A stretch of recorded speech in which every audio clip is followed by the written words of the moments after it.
안녕하세요. 박연미입니다. 커피, 딸기, 그리고 햄버거. 셋 다 요즘 물가를 보여주는 대표 선수들입니다.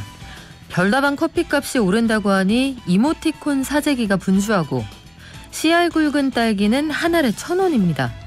인스타그램에 딸기 먹는 사진은 부의 상징이다 이런 우스갯소리도 있습니다. 뿐인가요?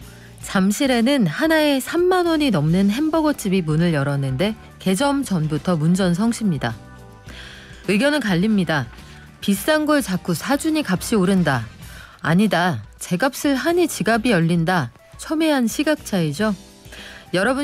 여러분들의 생각은 어떠신가요?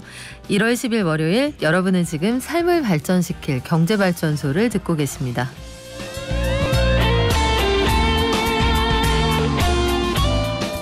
더불어민주당 이재명 후보가 555 이제노믹스라는 새로운 경제 공약을 발표했습니다.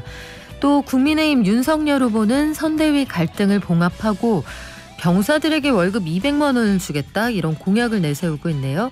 제3지대에서는 안철수 후보 지지율 상승세가 무섭습니다. 한 주간의 대권 후보들 동향 살펴드리고요. 커피, 이제는 뛰면서 즐기는 커피 한 잔의 여유 아니고요. 커피 한 잔에 부담이 된 지 오래된 것 같습니다. 가격이 속속 오른다고 하고 카드사들이 연회비를 인상하고 혜택 많은 일명 해자 카드를 점점 줄이고 있다고 하네요. 증시 시간에는 지난주 뉴욕 증시 그리고 우리 장 전망해 보겠습니다. 박연미의 경제픽, 오늘 설 명절 준비하실 분들 귀 쫑긋하고 들어주세요. 민생 안정 대책에서 우리가 쏙쏙 뽑아낼 수 있는 혜택들 김현우 소장이 정리해드립니다.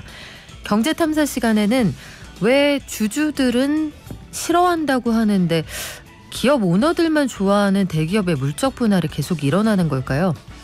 회사를 쪼개고 나면 주주들에게는 어떤 영향이 있을지 홍성만 연구실장과 함께 따져보겠습니다. 방송 중에 샵 0951로 문자 주시면 저희 경제책 선물로 보내드릴게요. 짧은 문자 50원, 긴 문자는 100원입니다. 깨어있는 경제발전소. 매일 아침 9시 경제를 이해하는 똑똑한 습관. 경제발전소 박연미입니다. 이재명을 뽑는다고요? 이재명은 심는 겁니다. 마트에 가서 집 가까운 마트에 가서 필요한 물건을 산 겁니다. 제가 단일화 언급하고 하는 것은 정치 도의상 맞지 않다. 저는 제가 당선되기 위해서 대통령 선거에 출마했습니다. 제가 정권 교체를 할 겁니다. 결국 이거 사표되는 거 아니냐 그 뜻이거든요. 이 정치가 해야 할 축제를 제시하는 게 또 대통령 선거이기도 하다. 정치가 우리 경제를 망해가고 있습니다. 이 정치 문제와 정치 개혁을 하지 않고서는 경제 문제 저는 해결이 어렵다고 봅니다. 네, 김동연 후보가 이야기한 것처럼 경제 문제에 대한 관심이 점점 높아지고 있습니다. 코스피 지수 5,000, 국력 세계 5위, 국민소득 5만 달러. 이재명 후보는 555 이제노믹스를 경제 공약으로 내세웠고요. 윤석열 후보는 선대위 내홍을 가다듬고 나서 한 줄로 SNS 문법을 쓰는 그 방식의 공약을 제시하고 있습니다. 그 밖에 제3지대 후보들 소식까지 정리해드릴게요. 서울신문의 강윤혁 기자 나와 있습니다. 안녕하세요. 안녕하세요. 자, 이재명 후보부터 알아볼게요. 555 이제노믹스 구체적으로 어떻게 한다는 거예요? 이재명 후보가 그동안 주식시장 활성화를 위해서 주가 5천 시대를 열겠다는 비전을 제시했었는데요. 지난 4일 신년 기자회견에서 국력 세계 5위, 그러니까 G5죠. 국민소득 5만 달러를 향해 나아가겠다. 국민 대도약 시대를 예고하면서 이를 합쳐서 555 그리고 이재명과 이코노믹스를 합친 조어인 이제노믹스라는 전환적 공정성장 경제공약을 발표하게 될 거다라는 전망이 나왔는데요. 지난 정부들에서도 문재인 정부 당시에는 제이노믹스라고 기억하시는 분이 계실지 모르겠지만 박근혜 정부 당시에는 초이노믹스 이런 조어들이 만들어졌는데 실제 선대위의 정책 담당자들은 이런 조어는 국민들이 만들어주는 거지 정책 담당자들이 만든다고 해서 그게 유행이 되는 건 아니기 때문에 11일 경제 공약 발표를 지켜봐야 될 것 같습니다. 입에 붙어야 된다 이런 얘기죠. 그래서 최근 들어서 보면 거대 담론은 사라지고 아주 작고 확실한 것들 이런 것들을 제시하는 후보들이 늘어나고 있는데 이재명 후보 측이 일단 선공을 하고 나선 것 같아요. 예, 지난 한 주 가장 관심을 받았던 공약은 그 탈모약 건강보험 적용 공약 검토였을 거라고 기억을 하는데요.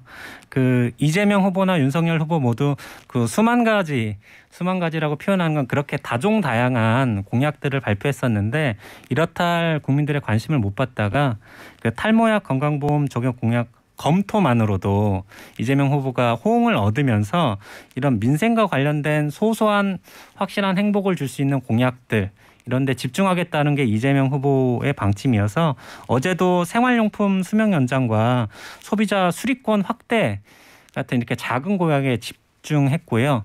윤석열 후보도 이와 마찬가지로 성렬시의 심쿵 약속이라는 시리즈로 해서 택시기사 보호 칸막이 설치라던가 전기자동차 충전 인프라 확대, 온라인 게임 본인 인증 절차 개선 등 소소한 민생을 개선해 주겠다라는 공약에 집중하고 있는 상황입니다. 네, 저는 이게 마치 90년대 중후반에 이른바 대학가의 학생운동이 사라지던 그때랑 비슷하다고 보는데 대학교에서 총학생회 선거가 이제 무산이 되고 생협을 중심으로 복지 공약을 내놓는 이 이른바 운동권 성향이 없는 친구들이 당선되기 시작한 게 딱 그 무렵이거든요. 정말로 복리후생 관련한 문제를 다루기 시작한다. 어떤 의미가 있을까 여러 가지 생각하게 되는데 국민의힘의 윤석열 후보는 이제 병사들에게 봉급 월 200만 원 주겠다 이런 공약을 가지고 나왔네요. 그 말씀하셨던 복리후생 공약 같은 거는 좀 바람직한 방향이라고 저도 생각을 하는데요. 그 윤석열 후보가 선대위 내용을 딛고 그 짧은 그 SNS를 통해서 공약을 발표하고 있는데 이게 여성가족부 폐지 7글자만으로 상당한 파장을 불러일으켰고 이와 동시에 병사봉급 월 200만 원 이렇게 짤막한 공약을 내밀고 이에 대해서 민주당 측에서 급조한 공약 아니냐라고 비판을 했을 때는 월 200만 원 공약 같은 경우에는 문재인 정부도 2026년까지 병장 월급 기준으로 월 100만 원 그 계획을 발표했었기 때문에 이를 받고 더블로 가자. 그래서 그 재원 조달에 있어서도 현재 2조 1천억 원 수준인데 문재인 정부 계획대로라면 3조 1천억 원이 들 예산을 자신들은 5조 1천억 원 규모의 그 예산 지출 조정을 통해서 마련할 계획이 있다라는 내용을 발표한 상황입니다. 그렇군요. 그런데 정치권에 갑자기 네가 왜 거기서 나와? 정용진 신세계그룹 부회장이 등장을 했습니다. 정 부회장은 왜 여기에 등판을 하게 된 거죠? 그 청취자분들께서 잘 아시는지 모르겠지만 정용진 신세계 부회장은 굉장한 SNS 인플루언서인데 이전에도 그 미안하다, 고맙다라는 글을 통해서 한 차례 논쟁을 불러일으켰던 적이 있었거든요. 나쁜 말은 아닌 것 같은데 미안하다, 고맙다는 왜 문제가 됐나요?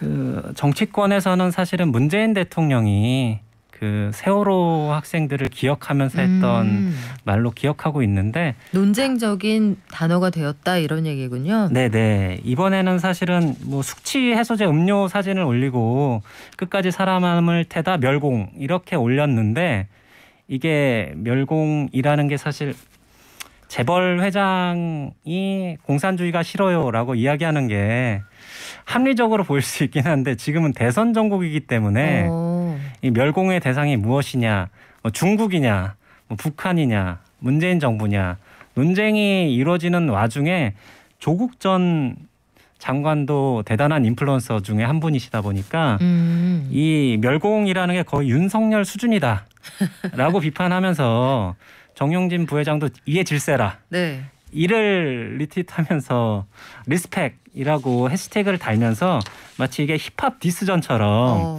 그 SNS상에서 번졌는데 여기에 윤석열 후보가 신세계 이마트를 방문해서 장을 보면서 여수 멸치를 들고 사진을 찍었는데 공교롭게도 산 물품들이 달걀, 파, 멸치, 콩 이 앞글자를 땄을 때는 달파 멸콩이라고 해서 네. 조국 전 장관은 이게 일배놀이다. 그러니까 달파라는 거는 문재인 대통령을 그 강성 지지하는 문파를 상징하는 것이고. 아, 그렇습니까? 네, 그러니까 그 극성 문재인 지지층을 극복해서 정권 교체 이루겠다는 표현 아니냐라는 게 밈처럼 최재형 전 감사원장이 그 멸치볶음과 이 콩 조림을 먹는 식사 장면을 올린다던가. 아, 그래요? 나경원 전 원내대표가 똑같은 포즈로 그 여수 멸치를 들고 있는 사진을 올리면서 이게 양 진영 간의 대결처럼 됐는데 마치 중재자처럼 정용진 부회장이 나의 멸공은 오로지 우리를 위협하는 위에 있는 애들을 향한 멸공이다. 국민들을 바라보는 대화합을 하자라고 이야기를 적어서 이 논란이 앞으로 더 커질지 아니면 사그라들지 지켜봐야 될 대목입니다. 그래요. 대기업에서 그 총수가 이런 반응을 하는 것도 좀 쉽지 않은 일이고 우리가 처음 보는 상황 아니에요? 그리고 윤석열 후보 측이 사실 처음에 장을 봐온 거다 했을 때는 그런가 보다 싶었는데 요걸 똑같이 따라하는 그 자당의 정치인이 있다고 하니 글쎄요, 이걸 국민들이 어떻게 받아들이실지 모르겠는데 제3지대로 가보죠. 안철수 후보 지지율 상승세 속에서 민주당의 견제구를 던지고 있다. 무슨 얘기인가요? 그 안철수 후보가 새해 들어서 마의 지지율 15%를 달성했다는 여론조사 결과들도 나오고 있다 보니까 민주당에서 이를 인식했는지는 모르겠지만 박영선 선대위 디지털 대전환 위원장이 그 인터뷰를 통해서 안 후보에게는 핸디캡이 있다. 과연 이 사람이 대통령감인가에 대한 의문이 그것이다. 그러니까 박영선 위원장은 안철수 후보가 새정치민주연합 공동대표 시절에 원내대표로 한 차례 일을 같이 해봤었기 때문에 그 리더십에 의문을 제기했고 그 안철수 후보는 그 전국민 재난지원금 이 제안이 대국민 사기다. 전 국민은 재난을 받은 사실이 없다라는 비판을 한 데 대해서 그 당 선대위에서 안철수 후보만을 겨냥한 공식 논평을 내기도 하면서 그 안철수 후보에 대한 견제가 커지고 있는 형국입니다. 그래요. 글쎄 이게 어떤 맥락에서 나온 말인지는 모르겠는데 그 선제적으로 혹은 두텁게 특정 계층을 지원하자라는 표현하고 우리는 재난이 없었다라는 표현하고 좀 어감의 차이가 있는 것 같은데 우리 심상정 정의당 후보 쪽으로 가볼까요? 진보 진영 단일화는 지지부진하다 이런 얘기가 나오는데 여성가족부 관련해서 홀로 독특한 의견을 제시하고 있는 상황이에요. 그 사실 진보 진영에서도 대선 후보 단일화 방식을 논의했지만 이 정의당, 진보당, 녹색당, 노동당, 사회변혁 노동자당 이 진보 정당끼리도 합의에 이르지 못한 상황이고요. 그 진보 진영 후보의 존재감에 부심하다 보니까 윤석열 후보가 좀 차별과 혐오를 부추기고 있다. 여성가족부 폐지에 맞서서 여성가족부 강화 7글자를 내놓기도 했습니다. 심상정 후보 본인도 참 답답하다라는 언급을 했는데요. 그 어제는 그 반려동물 건강보험제 도입 같은 정책도 냈는데 지금은 심상정 후보 같은 경우에는 사자 토론에 얼른 나서서 이 나머지 3자 후보들과 좀 토론을 통해서 존재감을 보이고 싶은데 그 예정된 법정 토론회는 2월 21일에나 네, 경제를 가지고 토론될 예정이어서 그 전에 윤석열 후보와 이재명 후보가 토론을 가질진 모르지만 여기에 심상정 후보가 포함될지는 좀 지켜봐야 될 것 같습니다. 그러면 지금 중앙선관위가 주재하는 이 법정 토론회는 2월 21일부터야 시작이 되는 거군요. 네, 그 중앙선거 방송 토론회가 그 토론회를 총 4회 실시하는데 이 중에 이 초청 대상인 후보는 3차례 그리고 그 외 후보를 한 차례 하겠다고 밝혔고요. 네. 초청 대상 후보는 국회에 5석 이상의 의석을 가진 정당 추천 후보나 직전 대선이나 비례대표 국회의원, 선거 비례대표 지방의원 선거에서 3% 이상 득표한 정당 추천 후보 그리고 언론기관이 1월 16일부터 2월 14일까지 공표한 여론조사에서 평균 지지율이 5% 이상인 후보로 규정돼 있는데 지금 예측상은 이재명, 윤석열, 심상정 그리고 안철수 후보 간 4자 토론이 예상되고 있습니다. 그렇군요. 앞으로 이제 대선 때까지 설문조사도 안 나오는 거잖아요. 그 여론조사 공표 제한 기간까지는 그 여론조사가 계속 진행될 텐데요. 그 사실은 그 국가혁명당 허경영 대표가 요즘 공격적인 전화 마케팅으로 네. 지지율 평균 5%를 만들려고 노력하고 있는데 사실 좀 이게 성사되기가 좀 묘연한 상황인 것 같습니다. 그래요. 이번에는 마지막으로 김동연 새물결 후보 3프로TV에 출연했네요. 네, 그 나라를 살렸다는 경제 전문 유튜브 채널이죠. 3프로TV에 김동연 새로운 물결 대선 후보가 나왔는데 경제부총리 시절의 후일담을 공개하면서 네. 이게 또 화제가 됐습니다. 그 문재인 정부에서 부동산 대책을 할 때 청와대와 크게 싸웠고 고성이 오갔다. 좀 상상하기 어렵지만 자기가 쌍소리도 했었고 그만두겠다는 이야기도 했는데 그 대목이 모 핵심이 양도차액 100% 과세를 말해서 깜짝 놀랐다. 우리나라가 사회주의도 아니고 한마디로 거절했었다. 그래서 그 당시 수석이나 비서실장이 따라와서 그만두겠다는 말을 하고 싸웠는데 당시에 이제 핵심들이 그 경제는 홍장표 수석, 부동산은 김수현 사회수석, 정책실장은 장하성 실장, 그리고 비서실장은 임종석 전 실장이었었기 때문에 특정은 안 했지만 이분들과 정책 갈등이 있었다라는 게 문재인 정부와의 차별화를 강조한 대목인 것 같습니다. 네, 앞으로 어떤 공약들이 나올지 그리고 토론회도 저희가 가능하면 빨리 자주 볼 수 있었으면 그랬으면 좋겠네요.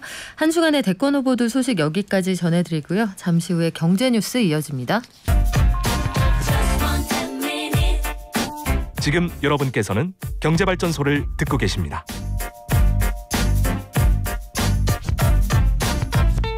네, 매일 아침 쏟아지는 경제뉴스 10분만 투자하면 충분히 따라잡을 수 있습니다. 주말 동안 들어온 경제뉴스 계속해서 서울신문의 강윤혁 기자가 정리할 건데요. 우리가 뛰면서 즐기는 커피 한 잔의 여유 이런 광고도 있었거든요. 이제는 아닙니다. 커피 한 잔에 부담이 되지 않을까 싶은데 값이 오른다고요? 네, 불과 일주일 전 이 자리에서 지난해 물가가 오르지 않은 유일한 품목이 커피였다고 전해드렸었는데요. 그 안타깝게도 스타벅스 커피와 커피믹스 맥심 가격이 7년 6개월 만에 오른다는 소식이 전해졌습니다. 그 국제 원두 가격과 물류 비용이 치솟으면서 커피 업체들마저 가격 인상 대열에 합류한 건데요. 국내 커피 프랜차이즈 1위와 인스턴트 커피 1위가 값을 올리면서 그 커피 가격 도미노 인상 우려도 커지고 있는 상황입니다. 그렇군요. 커피값이 너나 할 것 없이 올라간다 이런 얘기인데 갑자기 오르는 이유가 있겠죠? 그 인상 이유로는 국제 원두 가격을 포함한 원재료 가격 상승이나 코로나19 이후 물류 비용 등을 꼽고 있는데요. 스타벅스 관계자는 매해 가격 인상 요인이 있었지만 이를 내부적으로 흡수해왔고 가격 압박 요인이 누적되면서 결국 음료값을 올리게 됐다고 설명하고 있습니다.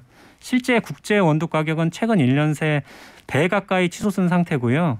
그 2위 원두 생산국인 베트남에서도 코로나19 봉쇄 조치로 인력 수급이나 물류 이동에 어려움을 겪고 있는 건 사실이라고 하더라고요. 그래서 그 국내 프랜차이즈 업계에서 이 커피 분야는 굉장히 치열한 경쟁을 벌이는 품목이다 보니까 불가피한 그 가격 상승이 이루어진 걸 보면 다른 업체들도 커피값을 올리지 않을까 그렇게 예측되는 상황입니다. 그래요. 지금 뭐 아라비카산 원두가 1년 사이에 값이 2배나 뛰었다 이런 얘기가 있던데 커피 즐기시는 분들한테는 반가운 소식은 아닌 것 같네요. 카드 회사들이 연회비를 계속 올린다. 그리고 알짜 카드를 줄인다 이런 얘기도 있군요. 네, 뭐 카드사 같은 경우에는 신용 판매 수익성이 악화돼서 연회비를 인상하고 혜택이 많은 일명 해자 카드를 축소한다는 소식이 전해졌는데요. 그 9일 금융감독원 금융통계정보 시스템에 따르면 지난해 3분기 전업카드사 7곳이 거둬들인 분기 연회비 수익이 2,883억 원으로 2019년 1분기 대비 531억 원가량 올랐다고 합니다. 이에 대해서 그 신용 판매 부분의 손실이 커지자 카드 연회비 인상 등으로 소비자 혜택을 줄이는 방식으로 대응했다라고 하는데요. 사실은 그 신용 판매 부분에는 뭐 수익이 줄어들지라도 그 신용 대출이나 이런 데서는 수익이 충분하기 때문에 사실 업체들의 이런 태도가 온당한지는 좀 지켜봐야 될 것 같습니다. 그래요. 뭐 카드사도 카드사들대로 수수료이나 이런 것들 때문에 힘들다 할 얘기는 있을 텐데 소비자 입장에서는 좀 섭섭하긴 합니다. 네, 여기까지 들을게요. 지금까지 서울신문의 강윤혁 기자였습니다. 고맙습니다. 감사합니다. 오미크론 확산세를 간신히 좀 잡고 있다 이런 평가가 나오는데 여전히 코로나 확산 우려되는 상황입니다. 방학을 좀 일찍 시작한 학교들도 있더라고요. 사회적 거리두기 계속 유지해 주시면 좋겠고 오늘 출근길에 저는 정말 고담시인가 앞이 안 보일 정도였습니다. 전국적으로 공기질이 나쁨에서 매우 나쁨 수준을 보이고 있는 상황이고요. 전국 대부분 지역에서 초미세먼지 주의보가, 또 서울을 포함한 서쪽 지역은 미세먼지 비상 저감 조치가 발령 중입니다. 마스크 꼭 밀착해서 사용해 주시고요. 5등급 차량 운행 제한된다는 점, 그리고 사업장, 공사장 운영이 단축되거나 조정된다는 점, 도로 청소가 늘어나고 우리 배출가스, 공회전, 불법 주정차 단속 강화된다는 점 꼭 기억해 주세요. 경제를 아는 가장 최고의 지름길. 첫 번째, 매주 평일 오전 9시부터 1시간 TBS 라디오 FM 95.1MHz와 TBS 앱을 엽니다. 두 번째, 유튜브와 팟빵을 통해 언제든 경제발전소를 만날 수 있습니다. 경제를 이해하는 똑똑한 습관, 경제발전소 박연미입니다.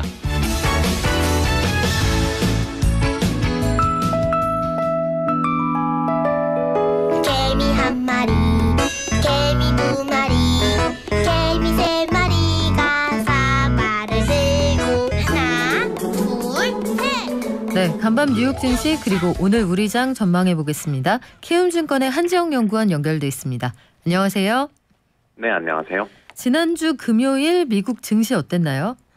네, 지난주 금요일 미국 증시는 또다시 하락을 했습니다. 그리고 나스닥과 S&P 500은 4거래 연속 하락하면서 지난주 전체적으로 주요국들의 증시 등락률을 비교해 봤을 때 미국 증시가 가장 취약한 모습을 보였던 한 주였다라고 판단을 보고 있고요.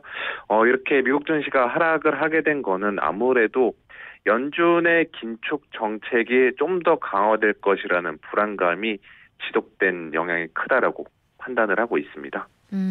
금요일에 미국 고용지표 나왔는데 네. 연준의 긴축 정책에 불을 붙일 수 있다 이런 평가가 있었나 보죠? 예, 맞습니다. 그런데 이제 숫자를 보면은 일단은 12월 비농업 부분의 신규 고용은 약 19.9만 건으로 전월 24.9만 건 및 예상치 45만 건을 대폭 하회했습니다. 그래서 이렇게 봤을 때 평소대로라면은 이거 고용 쇼크다라고 받아들일 수 있는데 시장은 고용 쇼크로 받아들이지 않았는데요. 왜냐하면은 실업률 같은 경우가 3.9%로 전월 4.2% 및 예상치 4.1%를 하회하면서 코로나 팬데믹 이후 처음으로 3%대 진입을 했습니다. 그래서 이렇게 실업률이 낮아졌다라는 점이 오히려 지금 이번에 고용 지표가 쇼크가 아니라 고용 서프라이즈로 해석하고 있는 모습이고요. 또 중요해서 볼만한 게 지난번 12월 FOMC 기자회견에서 파월 의장이 이런 이야기를 했어요. 코로나 전후로 고용시장이 변했다고. 그리고 지난주에 발표된 12월 FOMC 의사록에서도 미국 고용 회복세 지연에는 가계 순자산 증가에 따른 조기 은퇴와 같은 구조적인 변화가 있다라고 평가를 내렸습니다. 그래서 지금 분위기를 놓고 봤을 때 연준 내에서도 현재 미국 고용 시장은 완전 고용에 근접했다는 목소리가 높아지고 있는 것으로 보고 있고요. 그래서 이러한 요인들이 지금 연준이 생각보다 긴축 강화를 빨리 할 것이다 라는 것에 대해서 정당성을 부여하고 있는 모습입니다. 우리가 결국 걱정하는 건 미국이 빠른 속도로 금리를 올리면 물론 이미 외환시장에는 다 반영이 돼 있습니다만 강달러 현상 나타나고 줄줄이 따라서 금리 올리고 자국의 금융시장이 어려워질까 봐 걱정하는 거잖아요. 네, 투자자들은 이럴 때 어느 장단에 춤을 춰야 됩니까? 예, 그래서 과거의 사례를 보면은 그렇게 좋지는 않았어요. 과거에 연준이 금리 인상이랑 또 양적 긴축 이 두 개를 동시에 실행했던 시기가 있었습니다. 2017년도 10월부터 2019년도 7월까지가 그 기간인데 그 기간 동안에 코스피가 12% 정도 빠졌습니다. 그래서 이번에도 과연 그러한 현상이 재현될까라는 것에 대해서 우려감이 들 수 있는데 그때 코스피가 부진했던 거는 연준의 긴축 부담도 있는 것은 사실이지만 당시에 무역 분쟁의 영향이 더 컸다라고 저는 바라보고 있어요.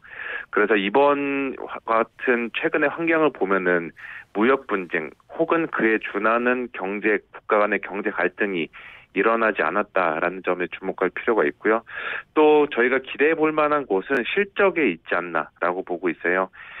우리나라 수출 같은 경우는 지금 생각보다 선방을 잘 하고 있고 미국의 소비 데이터들도 호조세를 기록하고 있다는 점을 감안했을 때 한국 기업들의 실적 한번 기대해 볼 만하다라고 저는 전망을 하고 있고요. 또 지난주에 발표된 삼성전자 같은 경우는 지금 4분기 실적이 생각보다 양호하게 나왔고 또 글로벌 주요 애널리스트들의 평가를 볼 때 이제 1분기가 업황이 바닥에 왔다라는 목소리들이 높아지고 있습니다. 이렇게 놓고 보면은 저희가 한번 실적에 대해서 증시를 한번 기대해 볼 만하다라고 저는 바라보고 있습니다. 네, 이번 주에 우리 금통위도 열리죠? 네. 금통위도 있고 정말 또 지켜볼 게 많은 한 주입니다. 그래서 금요일날 금통위뿐만이 아니라 대외적으로는 이번 주 수요일에 발표되는 미국의 소비자 물가, 또 10일부터 13일까지 잇따라 진행이 되는 러시아와 서방 국가 간 잇따른 회담, 이를 둘러싼 지정학적인 긴장감, 여러 가지 이벤트들이 많이 몰려있는 한 주기 때문에 이번에도 좀 이번 주는 안전벨트 꽉 잡고서 대응을 하셔야 되지 않는 구간이 아닌가라고 생각하고 있습니다. 네, 우리 증시 어떻게 출발했나요? 네, 미국 증시의 부진함의 영향을 받아서 지금 코스피가 1%대 하락세로 출발을 하고 있고요. 지금 금융주들, 금리 상승의 수혜를 받을 것을 기대가 되는 금융주, 보험주들을 제외한 대부분 시가총액 상위 종목들은 전반적으로 하방 압력을 받고 있는 이러한 상황입니다. 지금까지 키움증권의 한지영 연구원이었습니다. 고맙습니다. 예, 감사합니다. 아빠 찬스다 뭐다 그러잖아요. 기본적인 거. 네, 소상공인이 웃으면서 이렇게 장사할 수 있고 살아갈 수 있게끔. 우리 경제에서 기회만큼은 공정해야 된다, 평등해야 된다라고 생각합니다. 노력하면 지속 가능한 그런 살맛 나는 경제. 바쁜 생활 속에서 반드시 챙겨야 하는 경제 소식. 경제 이슈의 핵심을 짚어드립니다. 발빠른 경제발전소 박연미의 경제픽. 네, 제가 어른과 어른이 아닌 사람의 차이점 구별할 수 있는 확실한 기준을 하나 알려드릴까요? 명절이 다가올 때 설렌다, 신난다 하면 아직 어른 아니고요. 명절이 다가올 때 물가 어떡하지? 장 볼 때 얼마나 들지? 요거 걱정하기 시작하면 명백히 어른입니다. 그렇다면 이 자리에 있는 스튜디오에 이 2명 저희들은 명백히 어른인 것 같은데 정부가 요거 걱정하는 어른들에게 민생 안정 대책을 통해서 이런 부분 좀 혜택을 드릴게요. 안심하세요. 이런 대책을 지난주에 발표했거든요. 늘 나오는 대책이기는 한데 잘 들여다보시면 여기서 쏙쏙 혜택을 좀 찾아볼 게 꽤 있습니다. 그래서 오늘은 행복자산관리 김현우 소장이 요 혜택들만 총 정리해드린다고 하네요. 안녕하세요. 네, 안녕하세요. 자, 송경제상담소의 김손상 씨, 네. 우리 데미지김과 함께 네. 설 준비 한번 시작해 볼게요. 네. 10일, 그러니까 오늘부터네요. 네. 16대 성수품에 대한 공급을 확 늘린다고 하는데 정부가 전에는 한 번도 못 본 물량을 한 번에 풀겠다 이렇게 얘기를 했어요. 그렇죠? 예, 그리고 일찍 풀기 시작했습니다. 일단 16대 성수품이라고 한다면 농산물 중에서는 배추, 무, 사과, 배. 그러니까 차례상, 제사상에 주로 올라가는 것들이죠. 축산물에는 소, 닭, 돼지, 달걀. 임산물에는 밤하고 대추. 수산물에는 명태, 오징어, 갈치, 참조기, 고등어, 마른 멸치 이렇게 포함이 되는데 품목별로 이제 공급량이 조금 다르긴 해요. 적게는 1.02배. 이제 요거는 거의 차이 없지만 좀 일찍 풀겠다라는 거고 많게는 한 2.5배 이상이 공급이 됩니다. 작년 설보다는 일주일 정도 빠른 시기이긴 한데요. 총 공급량도 늘고 시기도 빨리 풀리긴 했지만 이 중에서는 미리 하지는 못하는 품목들이 덜어 있어요. 네. 그런 것들 때문에 그래도 설이 들어서기 전에 어느 정도 물가를 조금 안정시키겠다라는 노력이 들어갔다라고 볼 수가 있겠죠. 농축수산물 할인 쿠폰도 준다면서요? 네, 아마 이제 수산물 할인 쿠폰으로 익숙하셨을 게 이제 농축산물까지도 이제 확대가 되는 거라고 보시면 됩니다. 할인 쿠폰 20%에다가 이제 유통업계별로 별도로 시행하는 할인 행사 한 15에서 30% 정도를 유도를 한다고 하는데 이런 것까지 더해지게 되면 조금 더 부담이 덜할 것 같은데 배추나 무, 사과, 배 이런 농산물 그리고 고등어, 명태 이런 수산물 이런 것까지 확대가 되고 축산물도 확대가 됩니다. 그런데 지원 한도하고 시작되는 시기는 다음 주 월요일부터 그러니까 1월 17일부터 연휴가 끝날 때까지 2월 2일까지라고 보시면 되고 할인받는 최대는 2만 원까지입니다. 그러니까 뭐 20%니까 뭐 10만 원 정도 구매하면 2만 원 할인 받을 수 있다라고 보시면 되고 네. 제로페이 앱에서는 이제 수산물 전용, 앞서 말씀드린 건 농축산물이고 수산물은 또 별도입니다. 수산물 전용 구매 이 상품권이 20%, 요거는 1인당 4만 원까지 할인을 받을 수가 있어요. 그러니까 20만 원 구매했을 때 네. 뭐 4만 원까지 할인해서 살 수가 있는 거고요. 설이나 이제 추석 되면은 늘 핫한 이슈가 되는 게 온누리 상품권이죠. 아, 요거 조기 매진됩니다. 맞습니다. 네. 이 전통시장에서 물건 살 때 할인을 받을 수가 있는데 이제 먼저 살 때 할인을 받는 거죠. 상품권을 10만 원짜리를 사게 되면 9만 원만 내도 되는 거니까. 요게 모바일하고 지류 상품권이 할인율이 조금 다르고 한도도 달라요. 모바일이 조금 더 높습니다. 모바일은 10% 할인, 이게 최대 70만 원까지 살 수 있었는데 이제 설 연휴 기간 동안에는 100만 원까지 살 수 있도록. 그다음에 지류 상품권 같은 경우에는 5% 할인인데 원래 50만 원에서 70만 원까지 늘립니다. 근데 요건 이제 주의를 하셔야 될 게 상품권 안 써보신 분들은 이게 지류 상품권도 쓸 수 있고 모바일 상품권도 쓸 수 있고 이렇게 중복되는 매장이 드물기도 해요. 그래서 내가 주로 가는 전통시장에 네. 혹은 상권에 모바일 쓸 수 있는 곳이 어디에 있는지 혹은 뭐 지류만 쓸 수 있는 곳인지 이거를 미리 확인을 하시고 그거에 맞게 구매를 하셔야지. 안 그러면 상품권 잔뜩 사놓고 못 쓰고 한참 동안 못 쓸 수 있습니다. 그래요. 이거 알아보고 가셔야겠네요. 예, 미리 알아보시고 구매를 하셔야 되고요. 농축산물 같은 경우에는 할인 품목하고 할인 폭이 좀 더 커졌다라고 보시면 됩니다. 일단 설 때 많이 쓰는 거 달걀 많이 쓰잖아요. 네. 예, 달걀하고 소고기. 이제 달걀 같은 경우에는 기존에 39짜리 한 판짜리죠. 한 판짜리만 할인이 됐었는데 이번에는 조금 소포장되어 있는 10구, 15구짜리도 할인이 되고 그다음에 소고기 같은 경우에는 부위도 확대가 됐습니다. 그러니까 할인 폭하고 대상이 좀 확대된다. 이번에 이렇게 보시면 됩니다. 공공요금 오를 거란 소식 때문에 긴장하는 분들 많은데 네. 물론 당장은 아닙니다만 네. 공공요금 인상 부담을 좀 덜어준다 이런 조치도 있는 모양이죠. 네, 할인은 아닌데 1분기까지는 그래도 걱정하지 마셔라라는 정책으로 보시면 될 것 같아요. 일단 철도 요금하고 뭐 통신비 이런 부분에 대해서 당분간 인상은 없다. 철도 운임 같은 경우는 뭐 운임 상한이라든가 도로 통행료 같은 거 이런 인상을 좀 억제하고 그다음에 우리가 지방 상하수도 요금 같은 경우는 이제 지자체별로 올릴 수가 있는데. 이런 부분에 있어서 경영손실물, 그러니까 적자가 발생을 하면 경영평가할 때 안 좋게 보거든요. 그런데 1분기에 적자가 발생하는 거는 문제 삼지 않겠다라고 하는 거니까 이것도 인상을 조금 억누를 수 있는 요인이 되겠죠. 통신비 같은 경우는 이제 저소득층 학생이 EBS 같은 이런 교육 콘텐츠 볼 때 데이터 요금을 한 달에 6,600원까지 지원해주고 모든 국민에게 이제 해당되는 게 설 연휴, 그러니까 1월 29일부터 다음 달 2일까지 요 연휴 기간 동안 영상통화 하는 거는 무료로 지원이 된다고 합니다.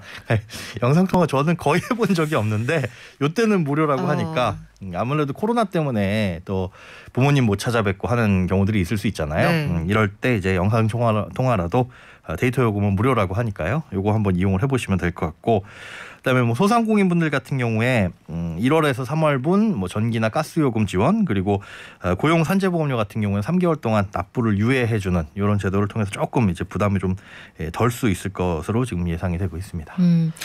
지금 소상공인들은 그 연말 대목 놓쳤고 네. 이제 설 앞두고도 이게 장사가 얼마나 될 거냐 걱정하는 분들 많을 텐데 이분들을 선제적으로 지원하는 자금도 있죠. 네, 그렇습니다. 이거는 이제 40조 원이 이번에 신규로 투입이 되는데요. 요건 이제 대출 자금입니다. 근데 그 대출 자금이 기존에 희망대출 플러스라는 제도가 있었어요. 요거는 이제 별도인데 이 희망대출 플러스는 뭐냐면 혹시나 아직까지 신청 안 하시거나 모르신 분들을 위해서 개인이든 뭐 법인이든 상관없습니다. 대상이 되면 연 1% 고정금리예요. 최대 이제 1,000만 원까지 받을 수 있고 5년 동안 상환을 하는데 2년 거치입니다. 2년 거치에 3년 분할 상환. 그러니까 2년 거치 기간 동안에도 연 1%고 나중에 분할할 때도 1% 금리이기 때문에 1,000만 원 정도면은 연간 10만 원 정도 부담, 한 달에 8,300원 정도의 이자 부담만 하면 되니까 자금이 급하게 필요하신 분들은 요거 활용을 하시면 될 것 같고 그다음에 늘 이제 나오는 거긴 한데 명절이나 추석 때도 뭐 은행들이 대출 영업 원활하게 할 수 있도록 요게 이제 40조 원 가까이 공급이 된다. 작년보다는 조금 늘은 규모다. 이렇게 이해를 해주시면 될 것 같습니다.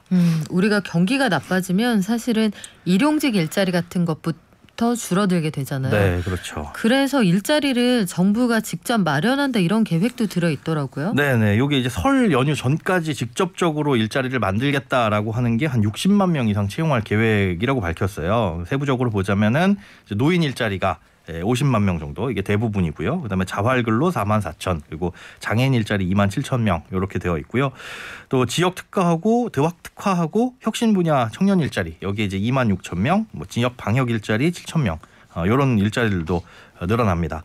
그러니까 일자리 중에서도 이게 청년이나 아니면은 노인분들, 장애인분들 고용을 했을 때 어떤 인센티브를 줘야 이제 고용이 좀 활발하게 유지가 되잖아요. 이 정부에서 직접적으로 고용하는 일자리 외에도 이런 것들도 좀 지원이 되는데 청년 일자리 도약 장려금이라고 있습니다. 그러니까 청년을 정규직으로 채용했을 경우에 뭐 중소기업이라든가 유망기업에다가 최대 960만 원, 월 80만 원씩 1년 동안 지원을 해주는 거죠. 그러니까 정규직 채용 시에 부담을 조금 더 덜 수 있다라고 보면 되고 또 경력 단절 여성들의 문제도 심각한데 이 중소 중견기업에서 이런 부분에 대해서 세제 지원 혜택, 뭐 세액 감면이라든가 세액 공제라든가 이런 것들을 좀 늘려주고요. 또 60세 이상 고령자를 취업시킨 고령자 수가 증가한 중소기업이나 중견기업 사업주한테는 고용지원금도 또 지원을 해주고 소규모 사업장에서 장애인분들 고용을 하게 되면 여기에도 신규 채용 시에 신규 고용 장려금이라는 것도 지원을 해준다. 그래서 이렇게 간접적인 그러니까 정부의 직접 일자리 외에도 네. 기업에 지원을 해주는 이런 혜택들도 늘어난다. 라고 볼 수 있습니다.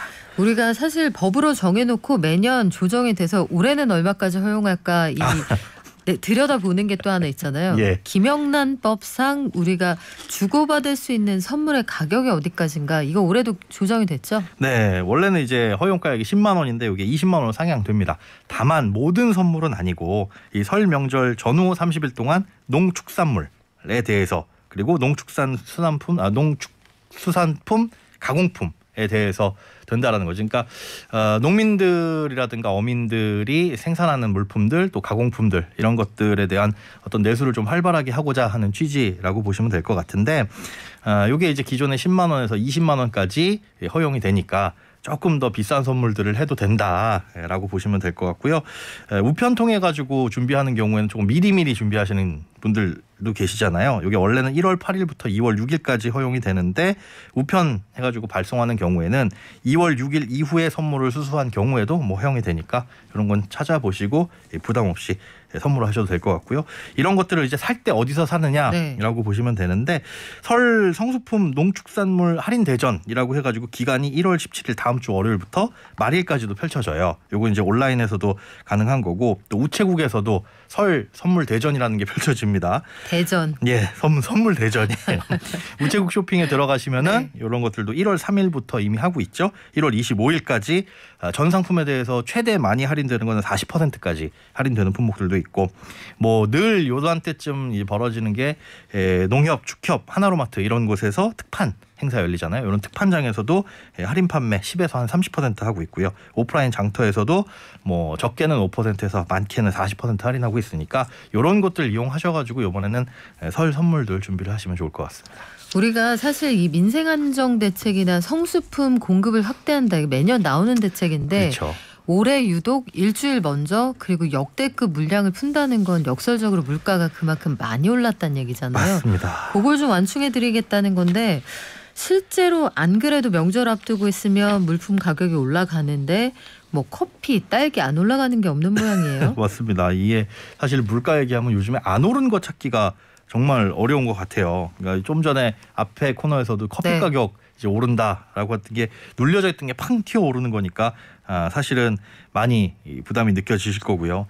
이런 것들이 이제 억누르기 위해 가지고 여러 가지 대책들도 나오긴 하는데 급등한 원재료에 대해서 이제 세제 혜택, 그러니까 어느 일정 품목을 살 때는 세금을 조금 깎아드립니다라는 혜택도 주고는 있습니다. 하지만 아무래도 이런 것들이 물가가 지속적으로 오르게 되면 당장의 부담은 조금 줄일 수 있는 대책은 될 수 있겠지만 아무래도 물가 상승은 피해갈 수 없는 부분이다. 이런 게 조금 아쉬움으로 남기는 하죠. 그래요. 그런데 또 뭐 그런 반론도 있을 수가 있겠죠. 사업주들 입장에서는 우리가 코로나19 이전까지 오히려 이 물가가 타겟한 수준보다 너무 낮다는 주장도 있었거든요. 그렇죠. 가물가물하실 텐데 한국은행이 물가 관리 목표의 하단에도 못 들어온다고 해서 걱정하던 시절이 불과 2, 3년 전이니까 참 경제란 한참을 내다보기가 어렵기도 합니다. 그렇습니다. 딸기 얘기 잠깐 했는데 네. 저희 오프닝 때도 말씀드렸거든요. 네네. 저도 지난주에 딸기를 한 통 사서 깜짝 놀랐습니다. 한 알에 개당 단가가 거의 1,000원. 사셨네요.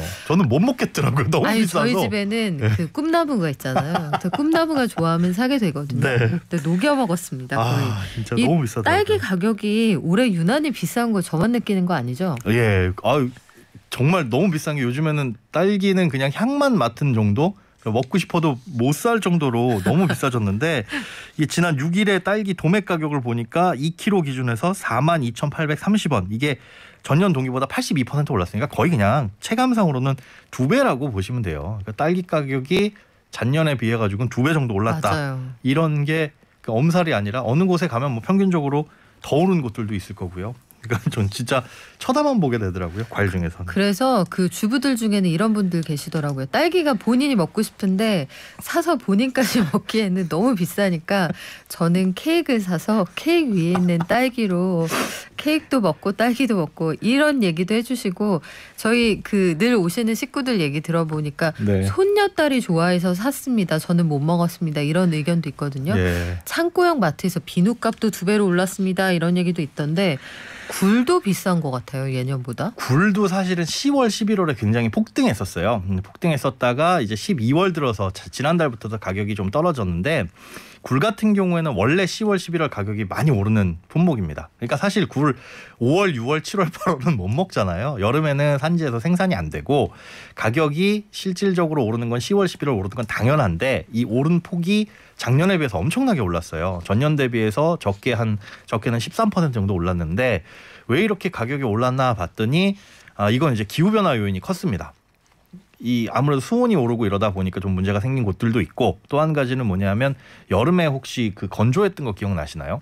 건조했죠. 네, 그 가뭄이었거든요. 네. 그러다 보니까 비가 와야지 육지에 있는 영양분이 쓸려 내려가서 이게 식물성 플랑크톤의 먹이가 되고 식물성 플랑크톤이 그걸 먹고 자라면 이게 이제 굴의 먹이가 되는 거거든요. 야, 과학적이다. 네. 그런데 비가 안 오다 보니까 식물성 플랑크톤이 자랄 수가 없고 굴이 한창 자라야 될 8월, 9월 이 시기에 못 자란 겁니다.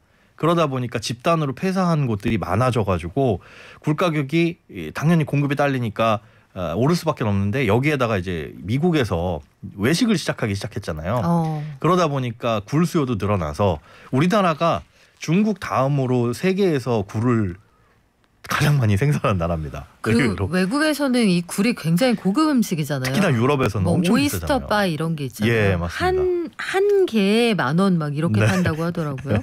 우리나라에서 봉지에 이렇게 담겨 있는 거 호로록 먹는 거 보면 정말 깜짝 놀라시던데. 플렉스죠, 플렉스. 사실 우리가 그렇게 이 고급 음식인 굴을 즐길 수 있는 건 양식 기술도 발달을 했지만 우리 어머님들이 염가의 노동으로 이걸 정말 먹기 좋게 까주시잖아요. 네. 그런 노동이 그 바탕이 돼 있기 때문에 가능합니다. 다시 한번 이 보이지 않는 노동에 감사한데 굴도 올해는 실컷 즐기기는 쉽지 않겠구나 싶네요. 올랐다가 조금 떨어지는 추세이긴 한데요. 조금 전 말씀하신 그런 부분들 뭐 그 일하시는 분들이 조금 줄은 요인도 있고 해가지고 작년보다는 아무래도 좀 비싸게 만나볼 수밖에 없는 품목이다.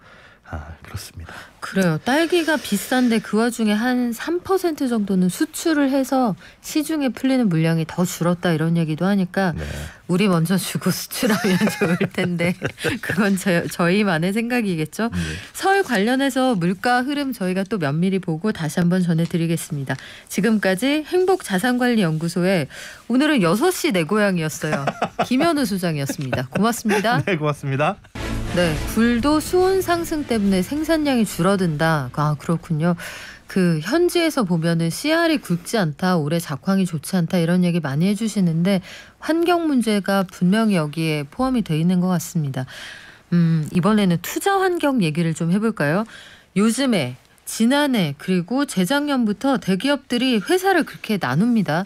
나누고 쪼개고 하는데 주주들은 반대해요. 이렇게 되면 내 주가 떨어질 것 같은데 왜 분할합니까? 라고 종목 토론방에서 백날 얘기해봐야 기업 총수, 오너들은 사실상 마음대로 하고 있는 게 우리 현실인데 왜 그러는 건지 대응할 수 있는 방법은 없을지 참세상연구소 홍성만 실장과 함께 알아보겠습니다. 안녕하세요. 네, 안녕하세요. 대기업들이 사업별로 회사 나누는 거 많이 하잖아요. 네, 그렇습니다. 대표적으로 그 배터리 업체들 보면 네. 알짜인 배터리 만드는 회사하고 요 위에 있는 회사 두 개로 나누겠습니다 네네. 해서 한 번 또 난리가 났었는데 최근에 포스코도 비슷한 이슈가 있었고 맞습니다. 구체적으로 어떤 회사들이 그렇습니까? 대표적으로 그 최근에 그 LG 화학을 좀 들 수 있는데요. 뭐 지난해 말에 이제 배터리 말씀하신 대로 배터리 사업 분야를 분할해서 그 LG 에너지 솔루션을 설립을 했습니다. 아마 이번 주에 이제 상장도 할 것 같은데 아무튼 이게 이제 관련해서 이제 상장 작업을 진행하고 있는데 그 과정에서 이제 LG 화학 주가가 이제 20% 이상 폭락을 한 상황이고요. 그다음에 SK 그 케미칼 같으면 바이오 사업 분야를 떼내서 SK 바이오사이언스를 상장을 했습니다. 마찬가지로 이 SK 바이오사이언스도 지난해 3월 이제 상장 이후에 주가가 2배 이상 오른 상태인데 반면에 이제 SK 케미칼은 주가가 반토막이 났습니다. SK 이노베이션도 이제 배터리와 이제 석유 사업 분야를 이제 분할을 예고를 했는데 그 뒤에 이제 주가가 폭락하고 있는 그런 상황이고요. 그리고 이제 현대중공업하고 대우조선이 지금 합병 작업을 계속을 하고 있는데 이 과정에서 이제 그 현대중공업이 사업부를 그 물적 분할해서 이거를 이제 독자 상장한 바람에 이 중간 지주 회사인 그 한국조선해양 이 주가가 30% 이상 이제 폭락하고 있는 그런 상황입니다. 근데 회사를 쪼개는 걸 물적 분할이다, 인적 네네. 분할이다 이렇게 얘기를 하잖아요. 네, 그렇습니다. 이번 사례로 들어주신 요 물적 분할들 대체 이게 뭐길래 이렇게 문제가 생기나요? 물적 분할은 이제 그 한 회사의 이제 특정 사업부를 그 쪼개서 이제 개별 회사로 이제 만드는 것을 말하는 건데요. 배터리 만드는 회사랑 석유 회사는 나눠서 네. 독립 법인으로 만들겠습니다. 그렇습니다. 예컨대 이런 각각 거죠. 사업부로 이제 같이 있었는데 이거를 이제 독자 회사로 만든 그런 걸 말하는 건데요. 이게 이제 원래는 하나의 회사였기 때문에 그 이제 새로 만들어진 회사는 이제 그 원래 있던 그 기업의 자회사, 그 100% 자회사가 된 그런 방식인데요. 네. 문제는 이게 이제 이 자회사가 주식 시장에 이제 독자적으로 이제 상장하게 되는 경우에 이제 문제가 좀 생깁니다. 원래는 이제 하나의 회사였기 때문에 이게 두 회사로 나뉘게 되면 주식 가치도 두 개로 이제 분할될 수밖에 없는 그런 상황이겠죠.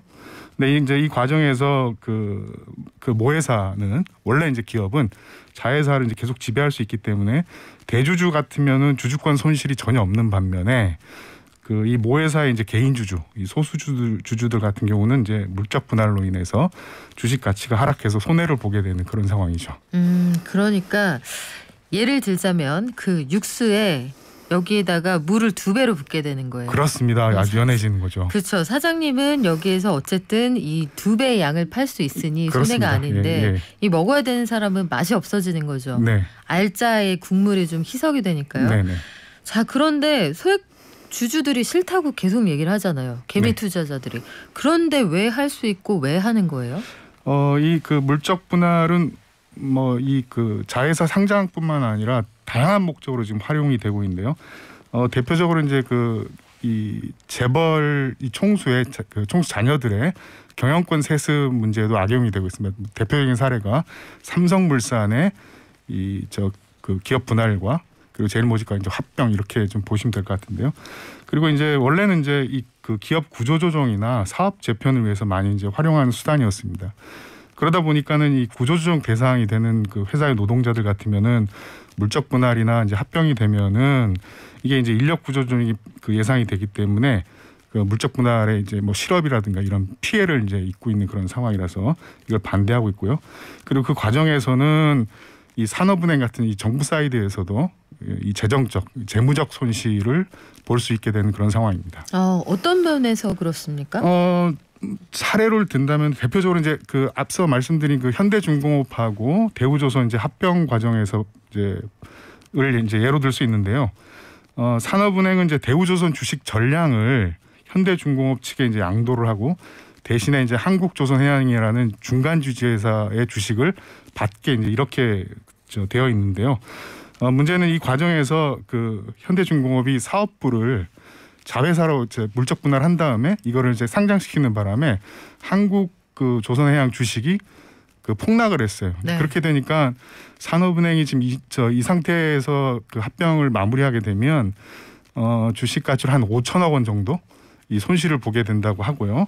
그리고 이제 노동조합도 이게 당연히 이제 그 가장 큰 이제 두 조선소의 이제 합병이니까 인력 구조 조정이 예상되기 때문에 이 물적 분할과 합병 자체에 대해서도 반대하고 있는 그런 상황입니다. 산업은행의 재정적인 지원을 받은 회사가 이런 방식으로 상장을 해버리면 네네. 기존의 껍데기만 남은 회사의 주가가 떨어지니 네. 결국은 그쪽에서 지분을 받고 돈을 꿔준 산업은행이 손해를 보게 된다. 네네. 원래는 한 2조 원 조금 넘게 그렇게 받게 되는데 한 5천억 정도 이제 줄어들어서 그럼 1조 5천억 원 정도 남게 되는 거죠. 그 수준 정도가 될 거라고. 평가 가치로는요. 그렇습니다. 산업은행이 사실상 이 존속이 어렵지만 너무나 경제적인 파급이 커서 살려야 하는 회사에 마지막으로 등판하는 소방수 같은 역할을 하게 되는데 네. 이게 다 국민들 세금입니다. 결국은 이 문제에 대한 대안이 있어야 될 텐데 대기업은 이런 계획 가지고 있는 회사들이 많거든요. 네, 그렇죠. 이거 어떻게 해야 됩니까? 일단은 뭐 이 국회나 이제 정치권 차원에서 뭐 이 대책을 좀 마련할 수밖에 없는 그런 상황인데요. 이게 좀 지금 이 논의되고 있는 그 양상을 좀 보면 이것도 이제 두 가지 문제가 있습니다. 앞서 말씀드린 대로 이 물적 분할 문제가 사실은 이제 주주권만의 문제는 아니고 뭐 노동자라든가 뭐 정부나 좀 사회적인 좀 전체적인 영향이 좀 있는 것인데 뭐 여전히 이제 주주권 보호라는 이제 그런 이제 입장에서만 지금 대책 논의가 좀 되고 있다는 것도 문제고요. 두 번째로는 그나마 이제 주주권 보호 입장에서도 논의가 좀 되고 있는데 이게 그 자체로도 굉장히 불충분한 논의일 수밖에 없다는 생각이 좀 듭니다. 왜냐하면 앞서 말씀하신 대로 네. 이게 냉면에 물을 타는 거기 때문에요. 이게 자회사를 상장하게 되면은 뭐 신규 자본이 들어올 수밖에 없고 그렇게 되면 기존의 이제 이 주주권 지분율은 희석될 수밖에 없거든요. 그러니까 어떤 보상 대책도 사실은 이거를 이제 방지할 수 그것만큼의 이제 그 보상을 할 수 없는 그런 조건에 있기 때문에 그래서 이제 이게 미국과 같이 그 물적 분할된 자회사의 상장 자체를 이제 제한하는 네. 그런 방식으로 하던가 아니면은 지금 뭐 이 시장 독점에 대해서는 그 공정거래위원회가 이제 기업 그 결합에 대한 심사를 하고 있거든요. 뭐 그 비슷하게 물적 분할에 대해서도 뭐 이런 주주권, 그 시장 그리고 이제 뭐 노동자나 사회에 대한 그 좀 전체적인 영향을 좀 평가할 수 있는 그런 시스템을 좀 마련하는 것이 바람직하지 않나 그렇게 보여집니다. 그래요. 우리가 뭐 인위적으로 떨어져 있는 지수를 올린다든지 낮은 주가를 막 부양할 수는 없겠지만 네. 분명히 그러지 않으면 지킬 수 있는 주주들의 그 주당 주식 가치는 있을 거거든요. 이런 조치들이 좀 면밀하게 마련됐으면 좋겠습니다. 남들은 못하는 게 우리나라에서만 된다 하면 문제가 되는 것들이 꽤 있거든요.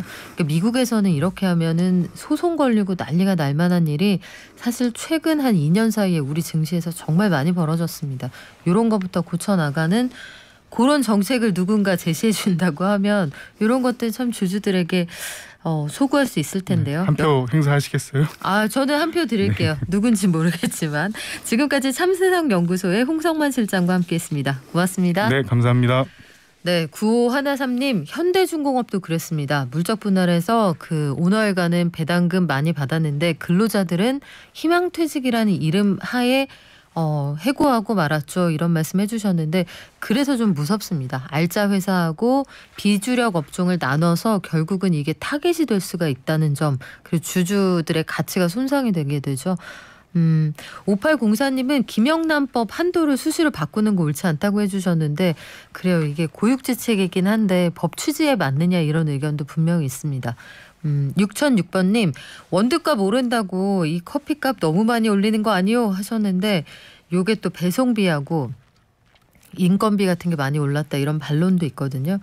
그렇지만 원가를 생각하면 비싸긴 하죠. 커피 아메리카노 한 잔당 원가는 대략 300원 전후라고 제가 들었거든요. 하지만 입지에 따라서 또 다른 의견도 있겠고요. 오늘 최신 경제도서 0588님 보내드리겠습니다. 물가 말씀드렸더니 뭐 의견들이 굉장히 많으신데 비싼 햄버거 관련해서도 아이고 사 먹을 수 있지만 자랑은 하지 맙시다 이런 의견도 있고 경험 삼아 먹을 수 있죠. 의견이 엇갈리네요. 저희 내일 더 열심히 준비해서 돌아올게요. 발전.